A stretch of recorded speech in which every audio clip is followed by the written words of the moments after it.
So magandang hapon po sa inyo lahat mga ka-BJ. Welcome po sa bagong vlog po natin. So mga ka-BJ, nasa ano po tayo, sa seaside po tayo mga ka-BJ. At dito po tayo sa gilid ng MOA. So magandang hapon po sa inyo lahat mga ka-BJ. At bago po tayo mag-umpisa, please po paki-subscribe na lang po. Paki-subscribe sa YouTube channel Ben Jasid Vlog. Like and share na lang po mga ka-BJ. Paki-suporta na lang po mga ka-BJ sa YouTube channel ko. Subscribe, like and share po mga ka-BJ. So ito po mga ka-BJ, at binablog po natin itong reclamation dito po sa may dapat po mismo ng MOA, at saka dito po sa gilid niya mga ka-BJ. So mga ka-BJ, iri po yung yung barko po na vlog natin po nung nakaraan linggo.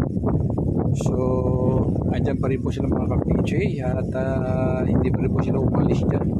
Andyan pa rin po sila sa sa kinatatayuan nila.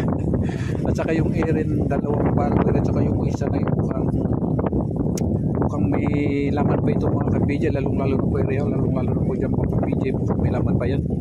So yun na po ang nabanggit ko po nung nakaraan live ko doon po sa kabila, na yung isang barko na puno pa. So nabutan siguro ng order na stop muna sila.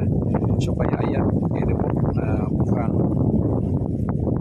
mahigit pa po ito sa kalahati, halos puno po ito mga ka-BJ. So kaya hanggang ngayon ayan, dapa pa po siya mga ka-BJ.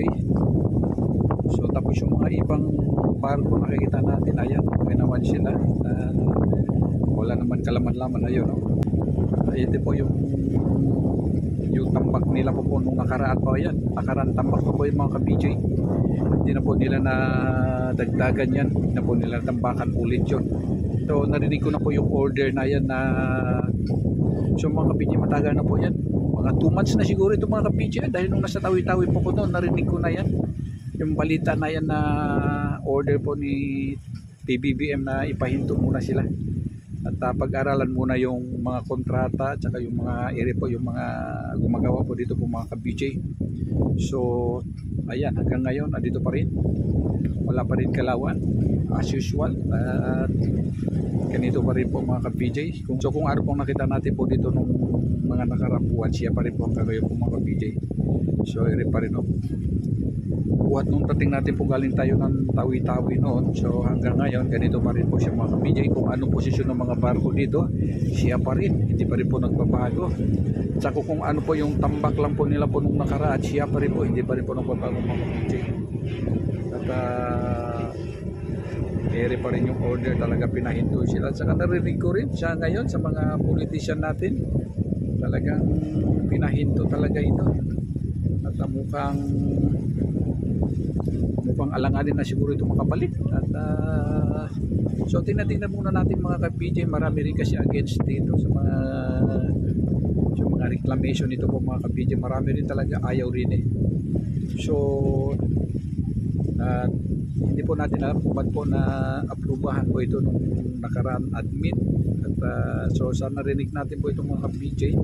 At dyan din po sa mga politician, mga na-interview po sila. So sana narinig natin po. At nagpursige pala rito, nagpa-approve dito po yung LGU LGU pala ang nagpursige po dito para pupupa dito. Sila po nag-ano rin, hindi po yung nasunod. So kaya po medyo may mga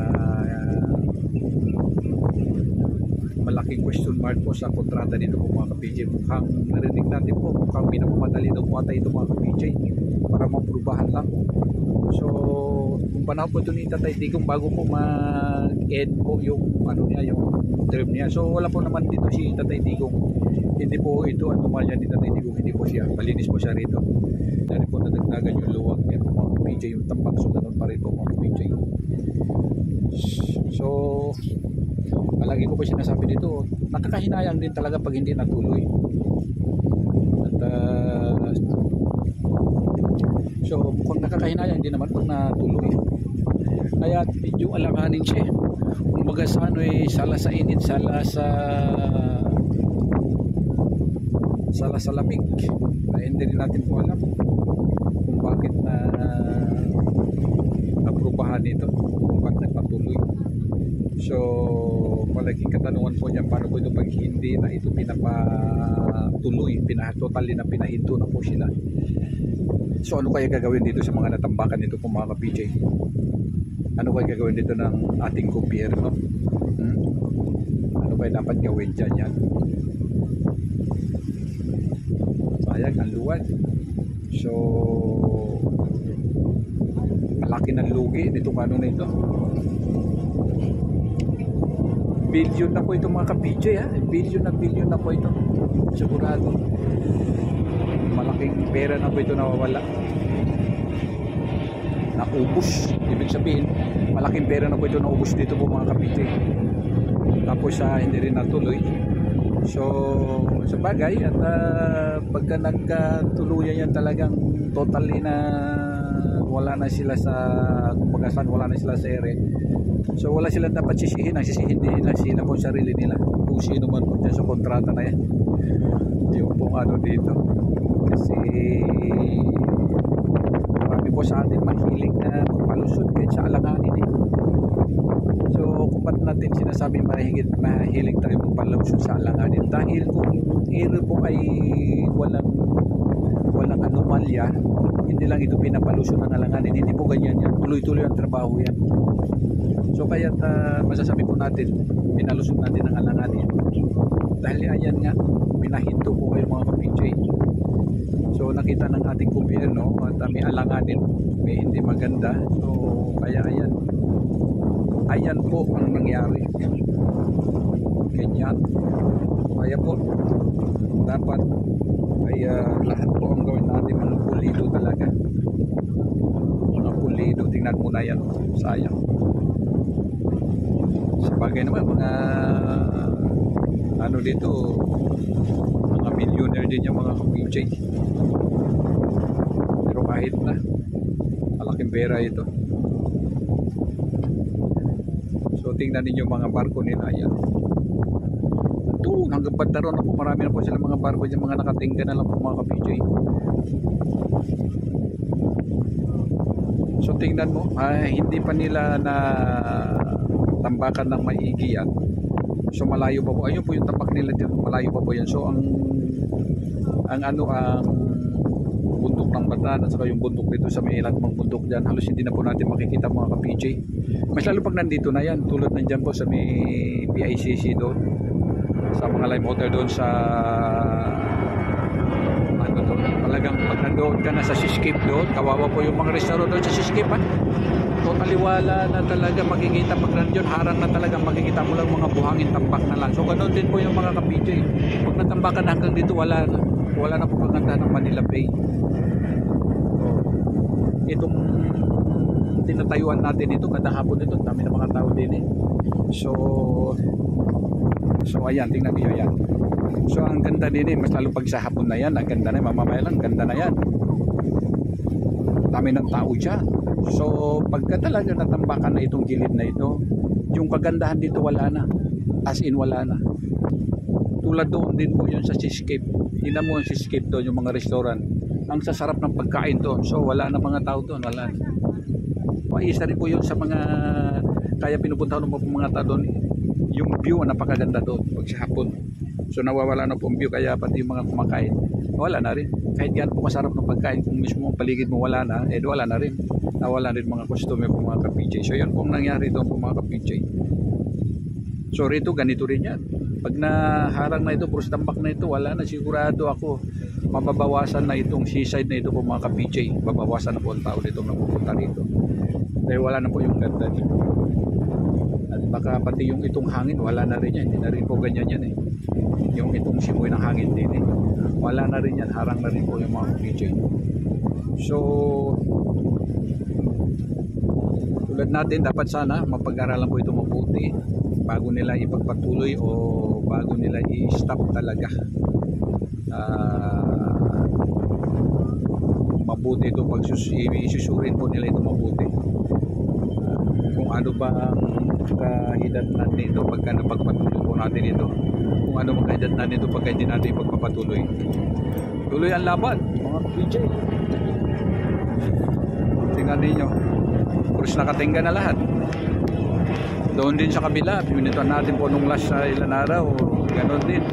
Tingga na rin doon, walang galaw. Kahit isang tao po, hindi po ako nakakita doon gumagalaw.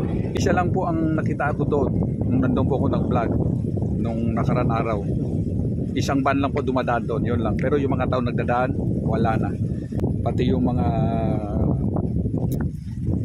equipment nila, yung tulad ng mga bulldozer, mga backhoe, mga truck nila dyan, wala na, nakatinggal lang doon. Nandun lang po nakatinggal lang po mga ka-PJ. As in, lahat. Pati yung mga tao nakatinggal siguro sa bahay nila. Walang gawa. So yan po ang nangyayari po dyan mga ka-PJ. So babalikan din po natin ito mga ka-PJ at hindi po natin ito titigilan, balik at babalikan po natin ito, tingnan din po natin ito para po malaman natin kung ito ay tuloy pa ba o hinto na.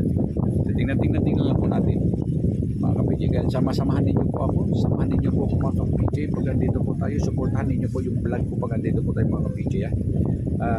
Kaya binablog ko po ito para alam ninyo kahit saan man po kayo, kahit na saan po sulok ng Pilipinas, sa po sulok ng mundo, at least malalaman po ninyo, makikita po ninyo yung nangyayari po dito mga ka-PJ. Dahil binablog na po natin ito nung nag-umpisa pa lang sila noon mga ka-PJ, andito na po natutukan natin na yan. So kaya hindi po natin ito titigilan. Vlog natin po ito, iba-vlog natin ito, babalikan natin ito itong mga ka-PJ. Mga ka-PJ, tingnan niyo. Tahimik na tahimik po mga ka-PJ itong kapaligiran po din yun. So mga ka-PJ, ito po yung pagitan ng MOA at saka itong reclamation. Yan lang po kaliit po mga ka-PJ. Ayan, reclamation na po yung mga ka-PJ. So ito po yung MOA na yan, yung gilid na yan. So tingnan ninyo. At ito lang po ang binigyan ng espasyo po sa mga yate po dito. Yan lang po ang labasan nila. And then tingnan ninyo po mga ka-PJ. So at wala din po talaga na gumagalaw dito, kahit dito po sa dulo dito, sa gilid-gilid po dito, wala po mga ka-PJ. As in talaga, wala po talaga, tahimik talaga sila ngayon mga ka-PJ.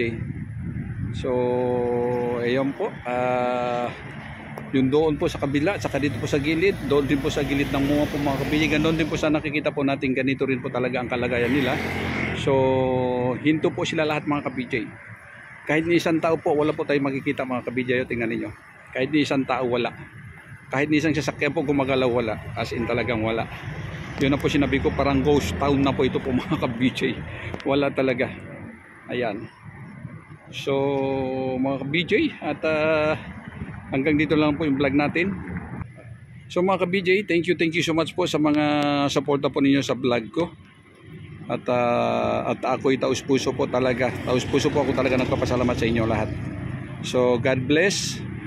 Mabuhay po tayo lahat mga Pilipino. Pagpalain po tayo ni Lord mga ka-PJ.